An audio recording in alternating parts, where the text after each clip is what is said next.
Welcome to Stuff They Didn't Teach Me in Sunday School.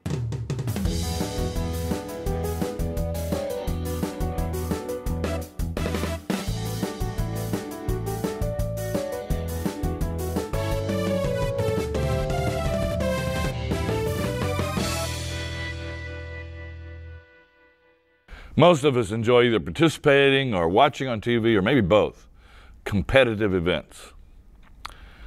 Well, there's a competitive event in the Bible that's pretty familiar to you, but some of the background of that event might not be as familiar. It might be stuff they didn't teach you in Sunday school. The event itself is the competition between Elijah and the prophets of Baal. It's a competition that Elijah sets up. Elijah is a prophet, God's prophet, during the time of King Ahab. Ahab married a woman by the name of Jezebel.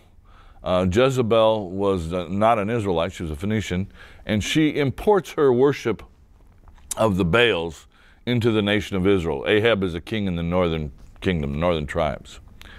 So she brings the Baal worship in, she brings Baal priests in. You'd have to go way back in the stuff they didn't teach me in Sunday school lessons to one of the beginning ones. We talked about the Baal cult. It's basically a fertility cult.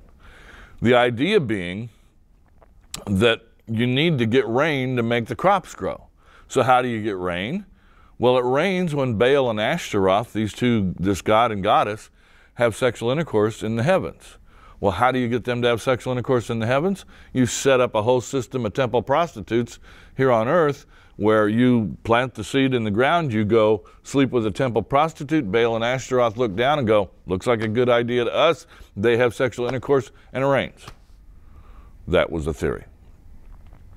The whole Baal cult phenomenon had nothing to do with morality, it had everything to do with fertility. While the worship of Yahweh had everything to do with morality and allegiance to a god, God would take care of the fertility. Elijah, finding himself in the midst of this nation, which has so polluted its religion and so become are chasing after the Baals, he proposes a contest. We'll go to a mountain, by the way, in the middle of a drought. Does God have a sense of humor or what? The very thing that the Baals are supposed to be guaranteeing, rain, is not happening. God has withheld the rain. And so Elijah says, let's go to the top of Mount Carmel. You can see the ocean from there. You can see the Mediterranean. And we'll stand up there on the top of Mount Carmel and we'll have this contest. And in the contest, he says, here's what we do.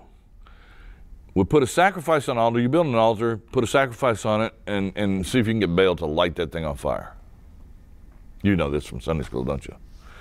So that's what they do. The Baal prophets do the sacrifice, they lay the meat on the altar, and then they start praying. All day they pray. They even go so far as to cut themselves with knives so that they'll holler louder. And Elijah starts making fun of them. 1 Kings 18, verse 26, and they took the bull which was given them, and they prepared it, and called on the name of Baal from the morning till noon, saying, O Baal, answer us. But there was no voice, and no one answered. And they limped about the altar which they had made. There was a kind of a way that they worshiped that looked like a limping kind of dance that they would do. And at noon Elijah mocked them, saying, Cry aloud, for he's a god. Either he's musing, or he's gone aside, or he's on a journey, or perhaps he's asleep and must be awakened. What sarcasm! Even to the point of he's gone aside is a euphemism for he's using the toilet. So holler louder, maybe he's in the bathroom. Holler louder, maybe he's gone on a journey. What? Just dripping with sarcasm. Well, you and I know how this goes. The thing doesn't light on fire. Now it's Elijah's turn, and he builds his altar, and it's interesting to me, he builds it out of 12 stones. Even though this nation is divided, and there are only 10 tribes in the north, he builds it out of 12 stones because he still sees himself as a prophet to an entire nation. Puts the meat on it, and then he starts pouring water over it. Water was a precious commodity.